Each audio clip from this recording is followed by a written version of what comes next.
Kita lanjut topik kita ya tentang ketentuan umum perpajakan. Kemarin saya sudah kasih video pembelajaran ya tentang ketentuan umum perpajakan yang membahas tentang administrasi perpajakan yaitu NPWP, SPT ya. Kemudian kita lanjut lagi ya. Di sini kita akan bahas tentang lanjutan itu tentang pengangsuran atau pembayaran utang. Itu ya.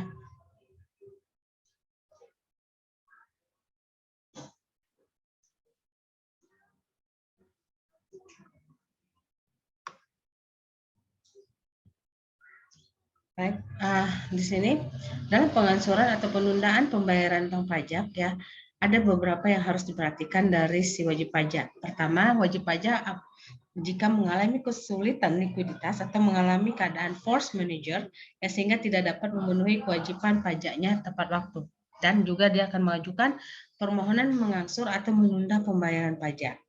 Nah, yang kedua adalah dalam permohonan wajib pajak tadi, maka Dirjen Pajak itu dapat memberikan persetujuan dalam melakukan pengangsuran atau penundaan pembayaran pajak yang terutang salah satu karena kekurangan ya pembayaran pajak penghasilan.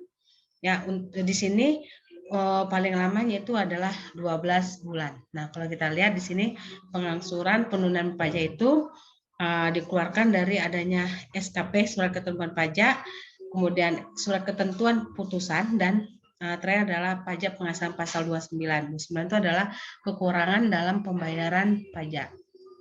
Nah, permohonan dalam mengangsur atau menunda pembayaran pajak itu di sini yang kita ajukan pertama adalah jika dia surat tagihan pajak ya, surat ketetapan pajak kurang bayar, surat ketetapan pajak kurang bayar tambahan, kemudian ada SK pembetulan, SK keberatan, putusan banding, putusan pengadilan ya, PK yang menyebabkan jumlah pajak terutang itu bertambah. Nah, kemudian yang terakhir adanya PPh pasal 29. Nah, bagaimana caranya kita ingin mengajukan pengangsuran atau penundaan? Nah, pertama kita akan melakukan pengajuan permohonan. Permohonan sudah kita lakukan, maka nanti Fiskus akan melakukan penelitian, memeriksa ya atas penundaan pembayaran ataupun mengangsur kekurangan pajak tadi. Setelah itu, nah apakah setelah melakukan pemeriksaan, maka si Fiskus akan mengambilkan keputusan itu adalah apakah keputusan angsuran atau menunda pembayaran. Nah, jadi kalau di sini kita melakukan bunga mengangsur atau menunda pembayaran, nah jadi di sini ada ibaratnya kalau mengangsur itu kan dia makanya dibilang tidak fiskal, apa ya? Tidak final ya, tidak final. Jadi dia membayarnya secara dicicil. Tapi kalau menunda pembayaran, nah otomatis sini apakah dia akan dikenakan yang namanya denda ya? Karena intinya di sini di perpajakan sanksi pajak itu gitu yang paling sangat membuat keberatan bagi si wajib pajak. Karena sanksi pajak itu adalah 2% dari pajak terhutang. Nah, jadi kalau ternyata keputusan mengangsur ataupun menunda pembayaran pajak itu disetujui, maka itu akan meringankan dari si wajib pajak. Nah, persyaratan pengangsuran atau penundaan di sini, permohonan pengangsuran atau penundaan itu paling lama 9 hari kerja sebelum jatuh tempo pembayaran terakhir. Nah, kecuali memang dalam keadaan urgen ya, kondisi perusahaannya ya seperti itu. Nah, kemudian si wajib pajak harus menyertai bukti yang mendukung permohonan tadi. Kenapa dia menunda dan kenapa dia melakukan pengangsuran. Nah, ya paling salah satu dampaknya itu adalah di keuangan si perusahaan tadi. Ya. Kemudian jumlah pembayaran pajak yang mohon diangsur, maka masa angsuran, besar angsuran ataupun jumlah pajak yang mohon ditunda itu dan jangka waktu penundaannya. Nah, itu juga harus dilihat buktinya. Kemudian selanjutnya adanya formulir ya yang digunakan dalam permohonan angsuran. Nah, kemudian memberikan jaminan besarnya yang ditetapkan berdasarkan pertimbangan kepala dari KPP tadi berupa garansi bank, bukti dokumen kepemilikan barang bergerak, ya, sertifikat tanah, penanggulan utang oleh pihak ketiga ataupun sertifikat deposito. Nah, ini yang sering Anda lihat, kenapa ya? Ternyata rumah ini dilelang gitu. Ada apa? Nah, itu yang terjadi. Bahwa si wajib pajak tadi mengalami hutang pajak, nah terus dia tidak sanggup bayar, dia melakukan pengangsuran ataupun penundaan. Nah, selama jangka waktu yang ditentukan, ternyata dia tidak sanggup juga membayar pajaknya itu, nah itu tadi yang garansi barang buktian kepemilikan aset tetapnya itu dilelang, itu tadi. Oke, kita lanjut. Atas permohonan yang diajukan tadi dilakukan penelitian yang meliputi, ya, di sini ada jangka waktu pengajuan, konfirmasi apakah wajib pajak mengajukan keberatan, kemudian kondisi keuangan wajib pajak, kemudian ada jumlah angsuran atau batasan waktu penundaan sesuai dengan kemampuan si wajib pajak. Jadi permohonan itu yang melampaui batas waktu 9 hari karena adanya kondisi force majeure itu masih dapat dipertimbangkan sepanjang si wajib pajak memberikan bukti yang benar apa yang menyebabkan kenapa dia terlambat dalam membuat surat permohonan tadi, ya. Itu mungkin salah satunya, oh ya Bu, kena urgen, perusahaan dalam keadaan sibuk, misalnya laporan keuangan ataupun kendala sistem, ya. Kalau kita menggunakan laporan keuangan dengan secara sistem, ya, gitu, mungkin salah satu ada sistem bursa atau apa, dan kemudian juga hal yang lainnya, tapi alasan itu masih bisa dibenarkan oleh orang pajak. Tapi kalau tidak bisa dibenarkan, maka tidak bisa lagi diakui, ya, seperti itu dalam permohonan angsuran pajaknya tadi. Oke, kita lanjut, ya. Di sini penerbitan keputusan pengangsuran atau penundaan pembayaran itu paling lama 10 hari sejak permohonan yang diterima, dengan keputusan menerima seluruhnya atau menerima sebagian atau menolak permintaan. Nah, kalau dia 10 hari terlampaui belum juga ada keputusan, maka permohonan wajib pajak dianggap diterima. Nah, dia udah ngajukan masuk permohonan penundaan atau pengangsuran. Nah, waktunya itu dari permohonan itu 10 hari. Lewat dari 10 hari, istilahnya tidak ada balasan, mungkin si KPP tidak menyetujui atau Fiskus tidak menyetujui, tapi kalau misalnya tidak ada sama sekali jawaban, berarti menandakan bahwa katanya Fiskus menerima permohonan dari si wajib pajak. Nah, pengangsuran dan penundaan paling lama itu diberikan jangka waktu 12 bulan dari bulan awal disetujuinya permohonan pengangsuran tadi. Gitu. Nah, kalau wajib pajak diperbolehkan mengangsur atau menunda, apakah sanksi yang dikenakan berupa administrasi itu 2% dari jumlah pajak yang harus dibayar dan bagian bulan yang dihitung dari ini. Nah, ternyata penundaan ataupun pengangsuran itu juga dikenakan sanksi 2% dari per bulan, ya, dari pajak terutang.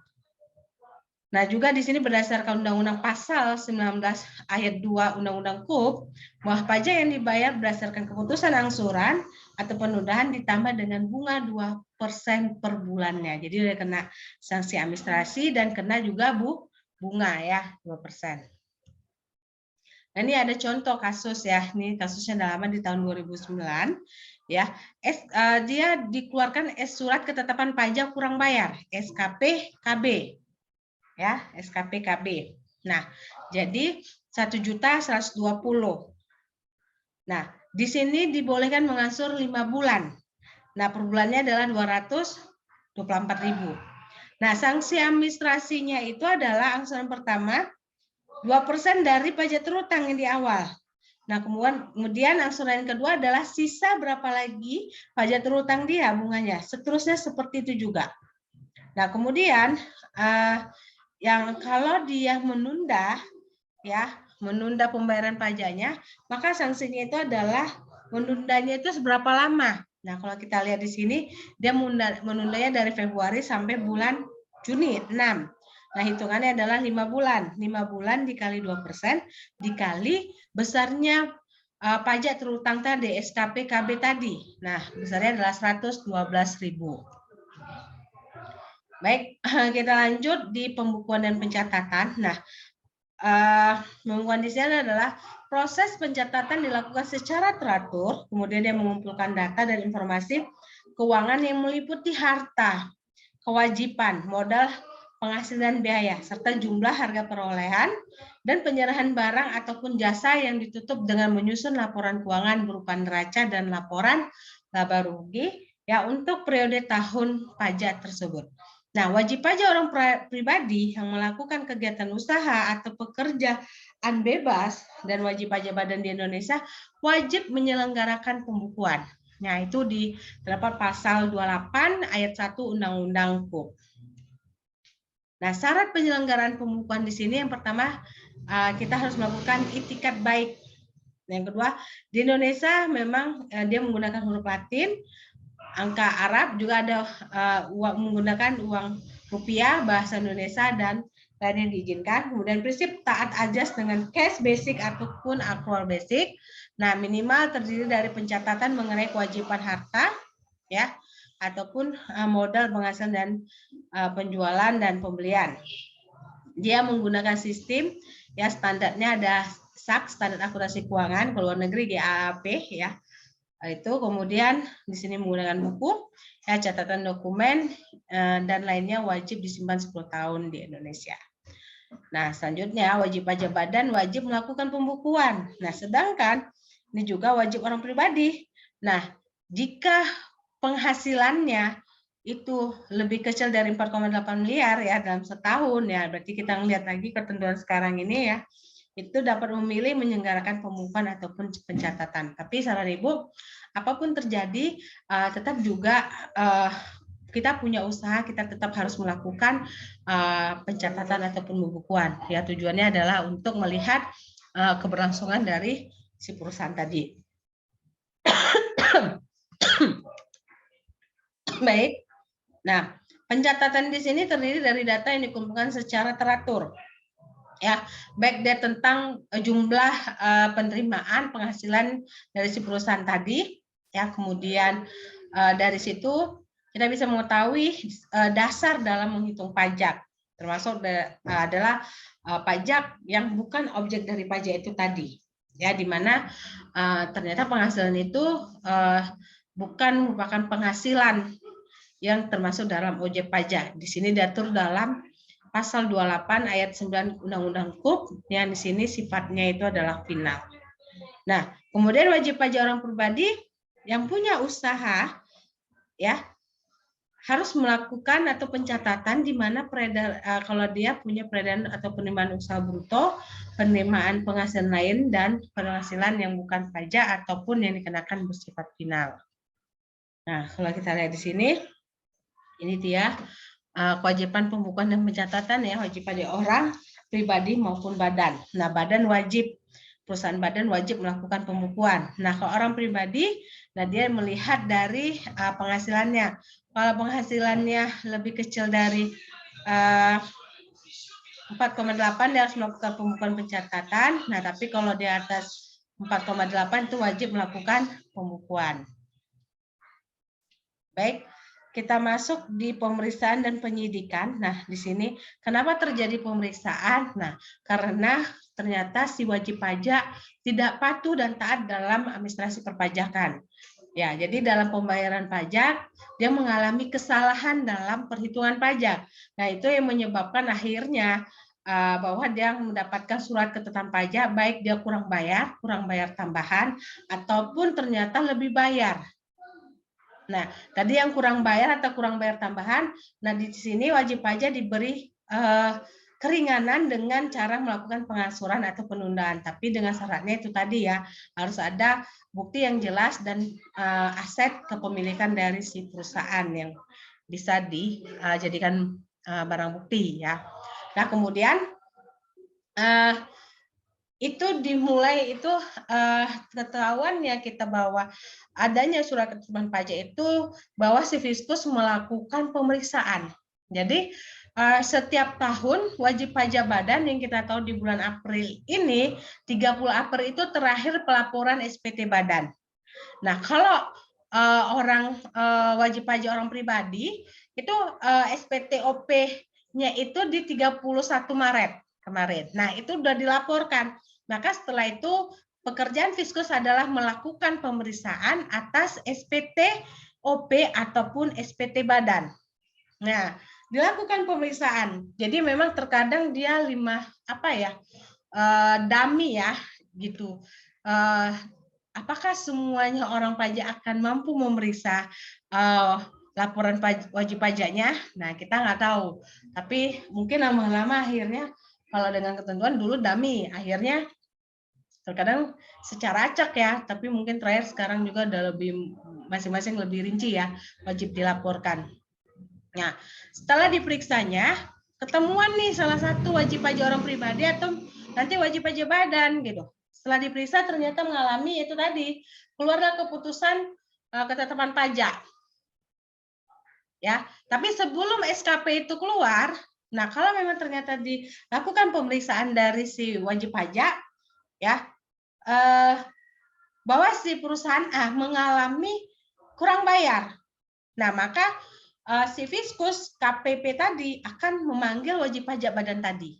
Nah, menyatakan bahwa setelah diperiksa, dilihat di ini semuanya ternyata hitungan dari Fiskus dengan hitungan dari si wajib pajak tidak sama. Nah, mungkin di Fiskus di wajib pajak mengakui penghasilan itu merupakan objek pajak. Bisa jadi, dan mungkin juga atau kebalikan, penghasil transaksi itu bagi si wajib pajak tidak diakui, tapi bagi si Fiskus itu merupakan transaksinya merupakan objek pajak tadi gitu. Nah, juga ada terjadi kalau kita lihat di pajak badan ya, nanti Anda akan belajar di akuntansi perpajakan. Nah, bahwa ada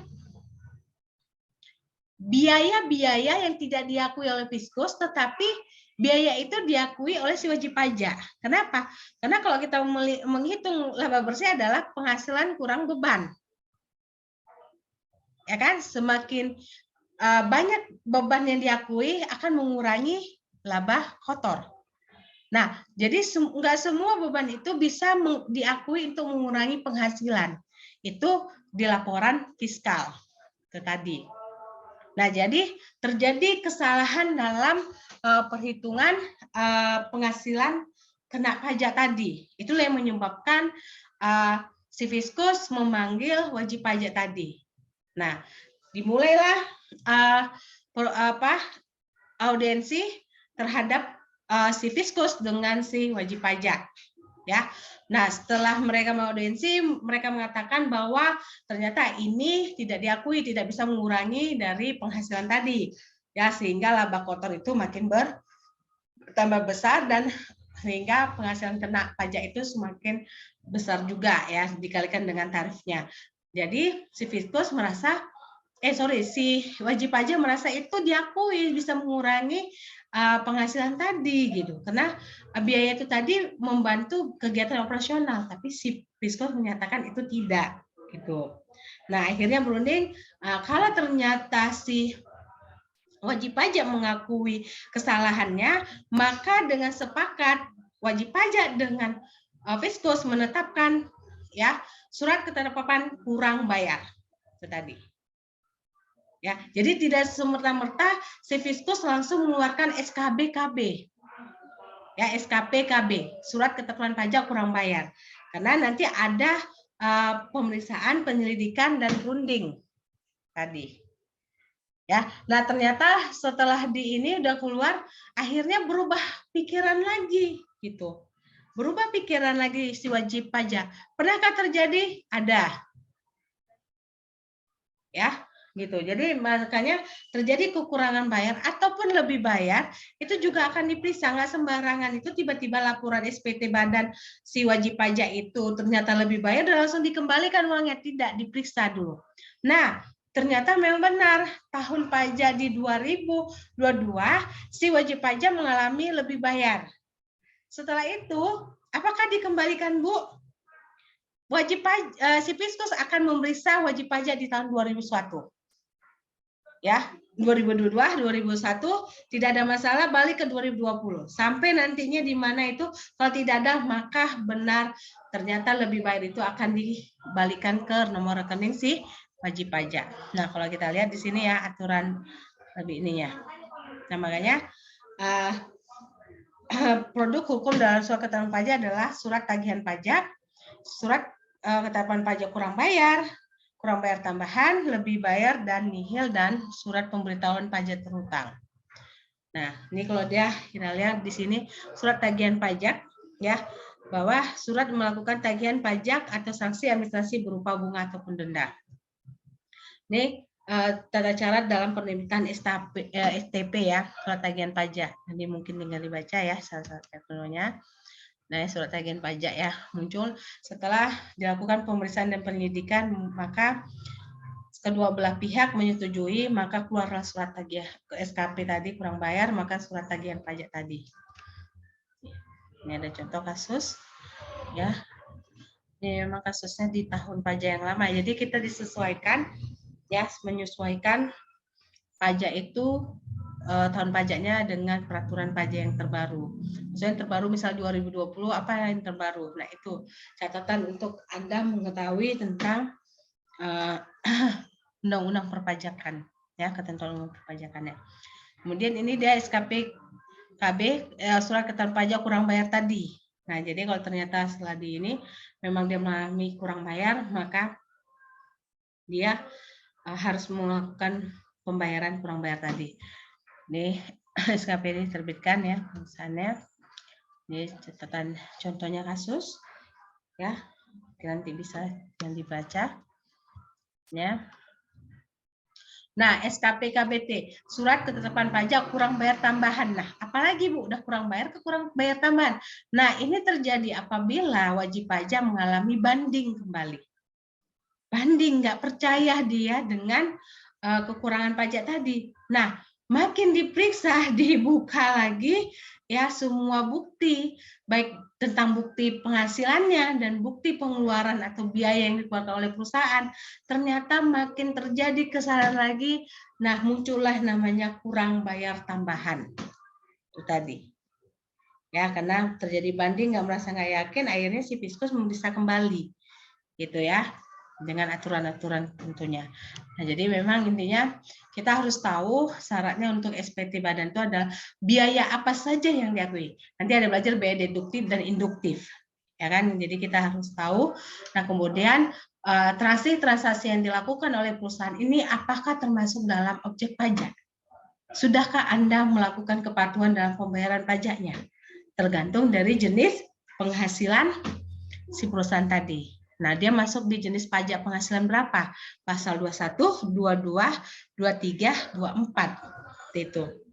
Ya. Ini tentuannya ya, contoh nanti bisa lebih ini ya. Baca saja. Nah, ini SKPN, surat keterangan pajak nihil. Nah, ternyata jumlah hutang pajak sama besarnya dengan jumlah pajak yang dibayar. Ya kan? Ini pemeriksaan. Nah, keluar SKB. Ternyata diperiksa lagi, ternyata nihil keluarnya SKPN. Jadi pajak yang terhutang dengan pajak yang sudah dibayar itu sama besarnya. Itu. Ini tentuannya ya, syaratnya. Kemudian itu adalah SKPLB. Surat ketentuan pajak lebih bayar. Nah, itu tadi. Ternyata kita melakukan angsuran di pasal 25. Ya kan? Pasal 25. Nah, ternyata pada saat kita melaporkan terbukti bahwa lebih bayar atau biasanya terjadi itu pada perusahaan yang mengalami pertama itu dia tidak tahu mengalami kerugian. Setelah 1 tahun dia baru mengetahui kalau perusahaan mengalami kerugian. Jadi selama 3 bulan dibayarnya, setelah dihitung ternyata mengalami kelebihan kerugian, maka dia tidak bayar pajak. Tapi yang 3 bulan sudah diangsurnya itu yang dikatakan lebih bayar, ya. Itu terjadi salah satunya. Bisa juga itu tadi kelebihan dalam menghitung pembayaran cicilan, ternyata dihitung bahwa ada biaya yang diakui seperti itu. Ya, jadi makanya dalam perhitungan angsuran pasal 25 perusahaan harus lebih hati-hati menghitungnya. Ya, jadi tidak main-main dalam melakukan perhitungan pajak dan pembayaran pajak. Karena sanksinya itu tidak patuh administrasi itu. Yang kita takuti SKPKB, SKB KBT dan SKB LB lebih bayar, ya. Tuh. Kemudian terakhir di sini adanya SPPT. Ya, ini sini berhubungan dengan surat pemberitahuan besarnya pajak yang terutang kepada si wajib pajak. Nah, ini muncul kenapa? Karena ternyata surat tagihan pajak sudah keluar. Nah, SKP kurang bayar itu sudah keluar ataupun kurang bayar tambahan keluar, tapi tetap juga tidak dibayar si wajib pajak. Maka muncullah SPPT-nya. Ya. Tadi. Nah, baik. Kita lanjut. Nah, muncul kelebihan dalam pembayar pajak ini timbul karena adanya pembayaran itu tadi ya, kredit pajak penghasilan lebih besar daripada pajak berutang. Masuk lagi di PPN, pajak masukan, PPN itu lebih besar daripada pajak keluarannya. Ya, bisa juga dengan PPN biaya masuk dibayar itu lebih besar daripada PPN biaya masuk terutang, ya.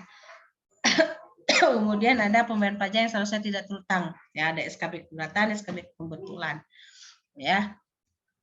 Mungkin nanti ini Bu videokan aja karena ntar lagi kalian udah mau masuk juga ya kelas yang ini ya. Mungkin saya videokan sisanya, jadi biar bisa didengar. Dan insya Allah mudah-mudahan bulan minggu depan tidak ada ini ya. Karena yang Lebaran kemarin kita nggak masuk juga ya, nanti akan Ibu ganti dengan video saja ya. Karena takutnya nggak ada lagi waktu ya untuk ini. Mungkin nanti kalau waktu ujian UAS memang jadwalnya UAS, tapi kita masuk aja, mungkin itu akan menutupi kekurangan yang kita tidak masuk. Nanti ujiannya take home saja ya untuk UTS-nya ya, seperti itu. Oke, baik, karena waktunya tinggal 8 menit ya, saya belum ini, saya foto aja. Itu pertemuan yang kemarin, yang sebelumnya, yang kedua udah saya ganti, ini yang mengganti waktu Lebaran ya, pas masa Lebaran ya, hari Sabtunya. Jadi sama Baik, Bu. Nanti akan saya ganti di video ini ya, insya Allah Sabtu depan tidak ada lagi kendala ya, mungkin tadi kena ada pesta dosen jadi agak telat dan lagi rapat tadi ya. Oke, baik, kita ketemu Sabtu depan lagi ya. Video nanti segera Ibu kirim ya, yang kedua ya. Nanti videonya mulai dari ini ya, kelebihan pembayaran pajak ya, mulai dari situ. Sebelum saya ini, kita foto lagi sekali lagi boleh ya? Bu, maaf bertanya, Bu. Untuk minggu depan kan kita udah tatap muka di portal itu sesuai jam atau bagaimana? Sudah tatap muka ya? Saya juga belum lihat itu. Sudah, Bu. Kita tanggal 6 tatap muka, Ibu. Iya. Mungkin nanti bisa udah tertutupi ya lah ya dengan yang kemarin sama yang hari ini ya. Udah kita ini kan nanti saya buat videonya ya. Gitu. Jadi sisanya menggantikan itu video dan kita tatap muka. Berarti kita tatap muka berarti sesuaikan dengan ruangannya di situ. Ya. Sesuai jam di portal juga kan, Bu? Iya, sesuai dengan di portal. Nanti kalau ada perubahan Ibu WA di grup ya. Itu ya. Baik, Bu. Itu di kampus berapa ya? Di kampus 3, Bu, yang di Ayahanda kita, Bu. Ayahanda ya, gitu. Nah, Iya, itu Bu. lantai 3 apa lantai berapa, Nak? AC21 lantai 2, Bu, kalau nggak salah. Lantai 2 ya? Oh, yaudah. Bu. Oke, baik, kita ketemu lagi Sabtu depan, ternyata kita udah tatap muka ya.